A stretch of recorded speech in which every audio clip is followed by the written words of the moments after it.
Last time, it's my understanding, we talked about Genesis and the beginning and the creation story. And so now we're in Genesis 3 here with Rocky. Basic synopsis of Genesis 3. It's one of the most famous stories in the Bible, very foundational and pivotal for the rest of it. It's the story of the fall of man. Long story short, there's a tree of life and a tree of knowledge of good and evil. The knowledge of good and evil tree is the tree that Adam and Eve are not supposed to eat of. A snake talks Eve into it. She talks Adam into it, and they get kicked out of the garden. This is the very basic synopsis. If you want more detail, you can read the chapter, and you can listen to this podcast. So, Rocky, tell us some of why is this such a pivotal story to the rest of the Bible for us to understand? Well, Jesus is obviously our concentration. Right. That's what we want to know. That's who we want to know. And, while we can find out what it is or what it takes to become a Christian by reading Acts 2, going a little further, the Gospels, to fully understand Jesus. That's what the Old Testament's for. Paul tells us it is there as a guide for us. It's there for our learning. And that's what we need to do. We need to look here to get that full understanding of who Christ is and what he does for us. And so when we looked at Genesis 1 and 2 last time, we saw what God did. We saw him create the earth. We saw him create man. We saw how he did it. We're given some interesting details about that. But now as we get into Genesis 3, we get to see the why behind it and the motivation. It's not direct. It's a little bit subtle, but we understand what God is trying to get at when he created us. Okay. And so, so we saw in Genesis 1 and 2 that he created the earth and he created man and he built this beautiful garden to put them in. That's perfect. It has everything they need. He even gives them a job to do. He tells them to tend to it. It's not just lay back and relax. He gives them a job to do. He says, tend the garden. And so as they're there, we see what God wants from man, because what does God do on a fairly regular basis, as we can see from the story? What does he do in the cool of the evening? He walks through the garden. He comes to them. He wants to be with them. And so from that we understand that God created us because he wanted us. When a family is created in the way it's supposed to be, why do we have children? We wanted them. We want somebody to love. Right. God wanted somebody to love. And so he created us so that he could love us. But that's not enough. He wants us to love him. And so that's why, we get into thinking about this story a lot. Why did God put that temptation of the tree? Why did he even put it there? Why was there? Right. But it's because it gave the choice. And that's something I always try to stress when I'm teaching teenagers and different things is love is a choice. Love is an action. It's not an emotion. There's emotions that we refer to as love. But when we're talking about God's relationship with us, it is a choice. It's an action. And so he gives us that choice to obey him. And so that's what the tree was all about. That's why that tree was there, and he gave them that choice to partake of that tree or not to partake of that tree. It's there. They were free to do it, but he commanded them not to. And so that lets us know God's motivation for even creating us. And so that then leads, anytime you have a choice and you have man, what are you going to get? Probably the wrong choice. That's exactly right. Yeah. We're going to mess it up. Oh, yeah. We're going to mess it up. And so that's what it also teaches us is now we understand the story. Eve is presented the fruit by the serpent that's revealed to be Satan. That we understand that's Satan. He's presented that fruit. He made it look really, really good, made it look enticing. Went as far as to say, you're going to become like God in the manner of knowing good and evil. But of course, once that's done, something breaks. Right. There's a clear change that has occurred because God has always come in the cool evening. He walks with them, he talks with them, he has fellowship with them. But now when it's time for that to happen, after this mistake, after this clear breach in the agreement, Right. it's not there. They know they know something's wrong.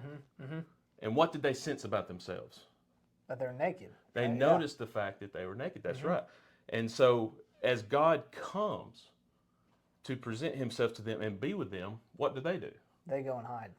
Yeah, they're hiding because they know that something's wrong. They know that something's broken, and they know they can't handle it. And so they are hiding. Yeah. And they're looking for some way to get out of this situation. I find it really interesting to see that man hides from God first after that fall. Yes. Because a lot of times we jump straight to, well, God shut them out of the garden, and he does, but he's still, it's so interesting. It's not like he didn't know what was going on when he walks in the garden. That's probably why he walks in right on cue. But still, the immediate reaction is for man to hide from him first. There's like this sort of initiation of that broken relationship on the part of people first, which is interesting to me. Yeah, and that lends itself to that whole motivation of God. He wants to be with us. He's still reaching out. He knows what's happened. Right. But he's still reaching out. And just like we saw with Cain, or we see with Cain later, he's still reaching out to Cain. Hey, where's your brother at? God knew where his brother was at. But he's reaching out to them. And so it's the same thing here. He's giving them the opportunity, he's letting them know that he's still wanting to be with them. But as they can sense something's broken, and God, of course, knows that something is broken. And so they're hiding. So what does that tell us about the character of God? Interesting question. Because people have been trying to unpack that for a very long time.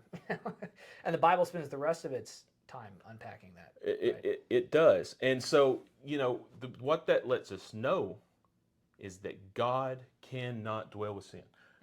God is a holy God. Right. God cannot have any impurities. He's 100%, not the old soap commercial, it's 99, 44, 100. So, no, he's 100% pure. And he can't abide with sin. He can't dwell with sin. And so now there has been a separation, which, when we're talking in Bible terms, what word do we use for separation a lot? It's death. Right, yeah. Yeah, it's that separation from God that has occurred here. And so remember, and when Satan is talking to them, one of the things God had told them about that fruit, if you partake of this fruit, you will surely die. And Satan's like, he won't surely die. Right. And then of course Eve probably thinks, well, yeah, he was right, because here she is, she's eating the fruit, she gives to Adam, she gives the fruit, and they're nobody kills over, right? Yeah, right. Yeah. But yet when we start understanding the deeper nature of God, and as we'll see here in a minute, that separation takes place, and and death means that separation. It's that separation from God. Well, and still, you look at the way sin works in the world now, and a lot of times, when you're young and if you've been taught about it, maybe it feels like, when you've done something wrong, the lightning's going to come strike out of the sky. It's that same sort of mentality here, and then nothing happens, so you think you got away with it. Because now you're not in a garden or anything, right? You're already in a broken world, so it feels like, okay, nothing hit. I got away with it. But that doesn't mean that reality for you has been altered now because of that deed, right? And that's exactly what happens here. And so at least to me, that almost seems like a sort of model for the cosmic consequence of all sin, not just the first one. Right. But it's, we didn't kill over. I guess maybe it's okay, but something's wrong. Right? Is that sort of essentially what you're getting at? Yeah. And so, there's definitely, like, as we've said, something's broken. And so now we as we go deeper into the chapter, we see God starts to explain it. But first, he deals with the consequences, or he deals with each person involved. Of course, he asks, why have you done this? And of course, Adam blames Eve, right? And tries to pass it off on her, and then Eve passes it off on Satan, on the snake, and then so God does deal with each one. We know how he deals with the serpent, And then, of course, Eve's, the whole thing with childbirth, the pain is greatly increased. And then the man is cursed to have to work the ground, work from the sweat of his brow to get his sustenance. Unlike in the garden, where they did a little bit of pruning and and they were good to go. Yeah. But then we get the real hammer. He deals with those things, but the real hammer is, this garden was the place that God interacted with them. This was a place where he had full fellowship with them. This is where he walked with them in the evenings. And, boy, wouldn't that have been wonderful to experience, by the way? Oh, yeah. I mean, just Oh, yeah. be able to walk with God like that. And, of course, obviously, the moral story, that's where we want to be again. Right. But that just, they had that wonderful experience, and now that is broken. And so God demonstrates that clearly and decisively, though, by now they're expelled from the garden. And he don't just say, get out of the garden. He puts a cherubim in place. And, sometimes we think of a little chubby baby or something. We're talking about that, right? Yeah. But as we have the descriptions, Italians to thank for that. Yeah. right. Yeah. But as we know from the other places in the Bible, Ezekiel and Jeremiah, or the other scenes of cherubim, this is a scary entity if he's not on your side. Yeah. This is a powerful being, and so this is a serious barrier that is put in place in front of that garden. And he says the reason is so they can no longer access the tree of life. We don't talk about that tree very much. We talk about the bad tree. Right. But he bars access to the tree of life lest they partake and live forever. And so that is what God. That's how God illustrates the fact that I can't be with this. I can't deal with sin. I can't be with it. You can't be in this place anymore. Right. But yet, we get to, when we're talking about verse 15, this is when we first get the concept of Jesus in mind. Now, we understand from other scriptures, John and everything else, that Jesus was there from the beginning. Right. But this is where we really get introduced to his purposes, and to where this is where the prophecy is okay, yep, something's broken, but I'm still here to fix it. Right. I'm still willing to fix it. I'm willing to do what I've got to do to get you back. I've lost you, but I'm willing to fight for you. And so that's why he puts this prophecy in place. He says, I will put enmity between you and the woman, talking to the serpent. Yeah. And between your seed and her seed, he shall bruise your head, and you shall bruise his heel. And so we all know, we're familiar with that scripture about the role that Jesus will play. Satan there representing everything that's evil. He representing sin. Jesus will conquer that. Yeah. Bruising your head, that's not insignificant. And some translations even say crush. Yeah. And so that's not insignificant. He's going to crush everything there is about sin and take care of that, and make a way for us to rejoin him. Go ahead. Yeah, I mean, there's a lot to unpack from from that, obviously.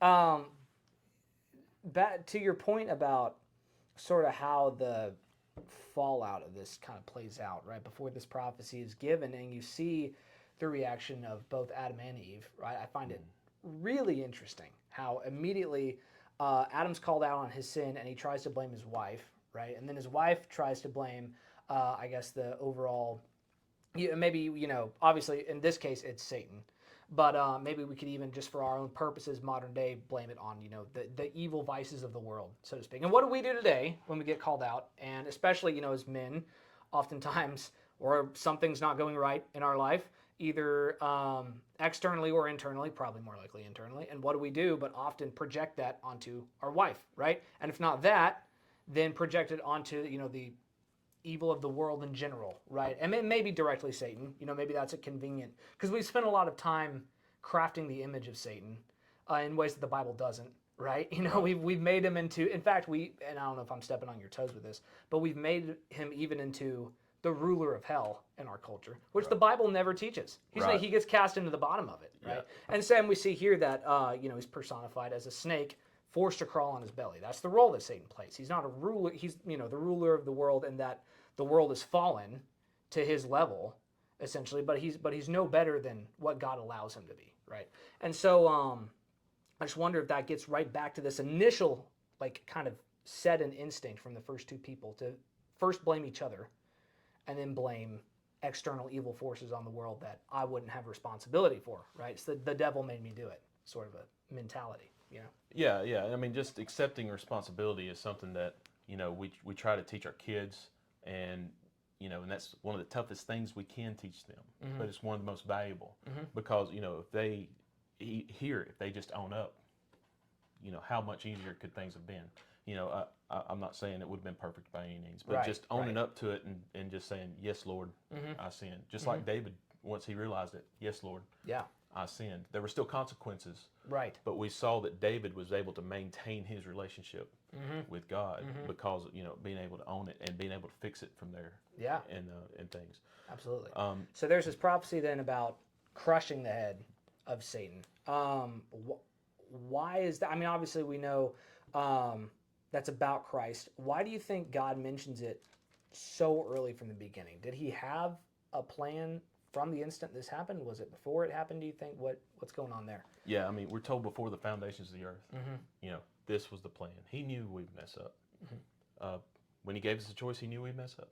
And so, but he had the plan in place. And so, and as we go through, everything was planned. And just through studying the life of Christ, you find out, the church was not a reaction to a mistake or a reject. A lot of people feel that the church was where the Jews rejected Jesus, so the church was the consolation prize to get us there. No, that was planned from here. And so, as we get deeper in the Bible, we get the details. But here, God has put in place a plan, and the whole rest of this book is getting us back to God, getting us back to that fellowship, figuring out a way. And we go through all these different iterations. We have the sacrifices of the patriarchs, them trying to teach their families. Then we have, the judges, trying to do things. That's not working out. And then we have a brutal book. Oh yeah. And then of course the kings. We see how that goes.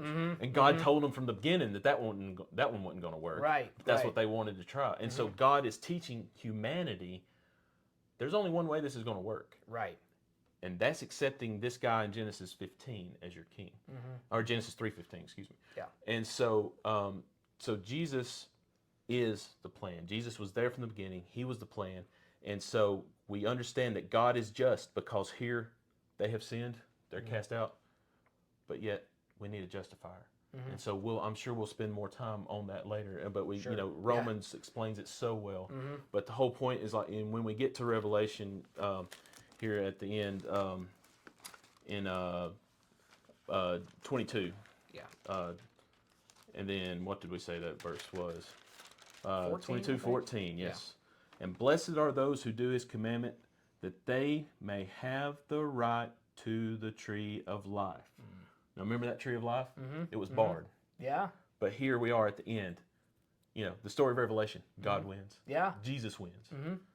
And that's and the details are all in there how that works. Yeah. But that's the end of the story. Is it gives us access to that tree of life again, and that is representing that relationship with God, being able to be reunited with God. That's the whole thing. It's like we're separated. We messed up. We're separated. This reunites us. Yeah. With God, and that's it. That's his whole plan, and the book is so consistent from Genesis to Revelation with that plan.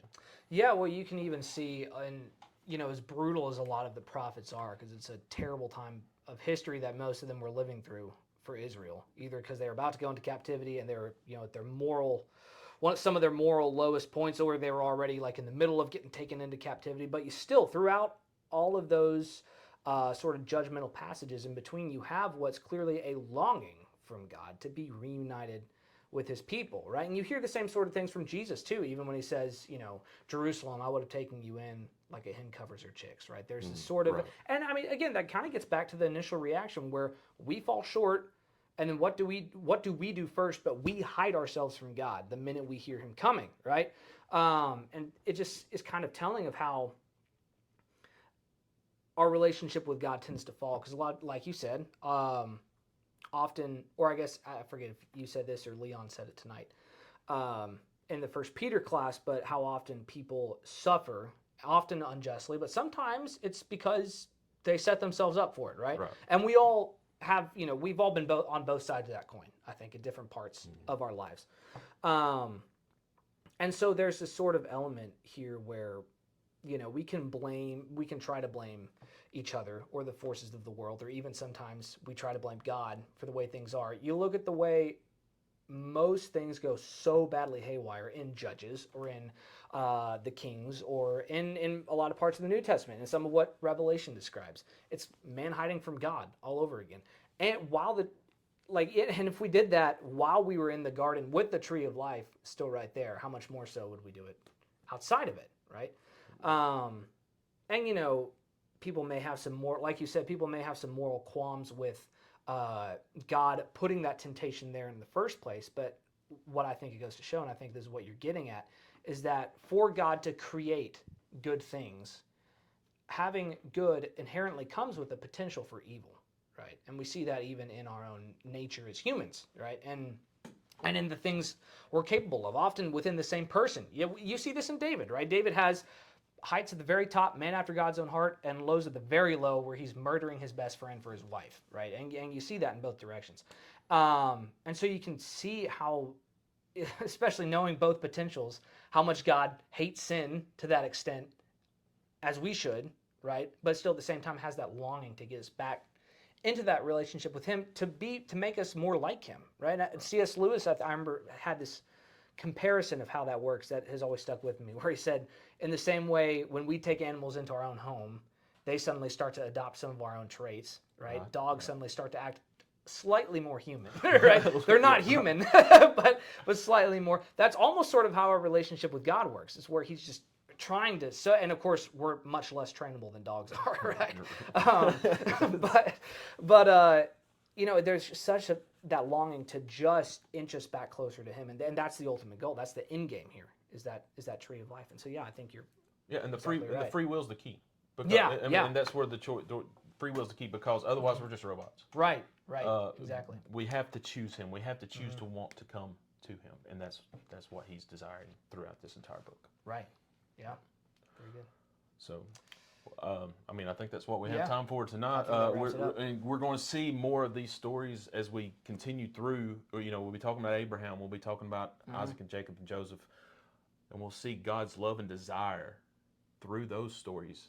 Yeah. And then all the way through, depending on how we continue. But, we will continue to see that theme throughout the book. Yeah, man. Well, I appreciate you talking about it. Appreciate y'all listening. As always, y'all be sure to go read this stuff on your own, because this, everything we're talking about, you can't unpack it in, 30 minutes, if that, right? Yeah. We haven't been able to unpack it fully, for 2,000 years. There's always more to learn, and always more for y'all to learn. So be sure to, read this on your own time as well, and let us know your thoughts in the comments. Of course, if you have any questions, things like that, and we'll see you next time.